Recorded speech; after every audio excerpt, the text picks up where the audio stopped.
سلامونه او نیکې هیلې او په همدې هیله چې تاسو ټول به تر روغ او جوړ یاست. زموږ افغانان ډېر زیات پیسې خوښوي او صحت ته دومره توجه نه کوي.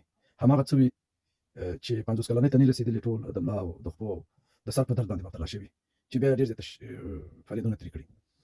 زه منم چې موږ غریب یو او غریبه د خپلو اولادونو او کورنیو دپاره د ښه ژوند د راتللو دپاره د ښه ژوند د راوړلو دپاره د خپل ځان نه ورتېرېږي.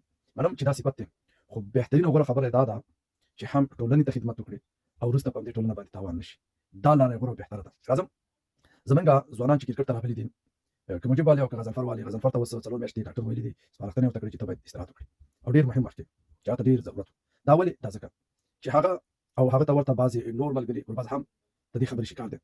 دومره لوبې کوي او طبیعي خبره ده چې لوبې کوي، بدن ستړی کېږي، بدن کې مثلا دردونه راپارېږي او هغه استراحت ته ضرورت لري چې هغه دردونو ته استراحت ورکړل شي. نو په دغه صورت باندې بیا نو سړی کولی شي چې ښې لوبې ترسره کړي او همداشانتې فارم کې پاتې شي او د ډېر وخت لپاره خپل ملک ته خدمت او خپل ځان او خپل کورنۍ او ټولنې ته خدمت وکړي. نو دلته د یو څو روپو یا د یو څو پیسو په لالچ کې چې زر لاسته راشي، دوی ډېر لیګونو کې خپل ساتنان کوي او هغه درد او هغه پیسې چې دي یو دم یې په خوله باندې دښ کوي.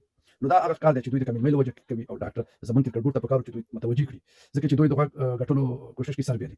نو فلهذا زما خبره هم دا ده چې دا ډېر لیګونه بیا د یو څو ورځو دپاره شي، مګر ډېر وخت بیا نو دوی مریضان یو دردونه پکې پیدا شي. نو د دې لپاره چې ښه صحت هم ولري او ډېر وخت لوبه وکړي، نو پکار ده چې ځان ته استراحت هم ورکوي او همدغه رقم کم لوبه مقصد دې سره سړی جوړېدی شي او تمرینات چې کوي نو دا ډېر دغه دی.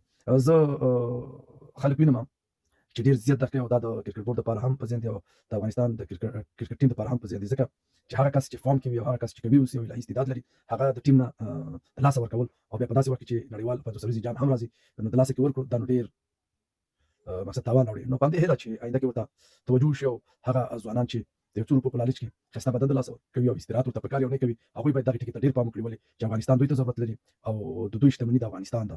نور مو وخت نه نیسم، پر مو سپارم. ښاد او اباد اوسه.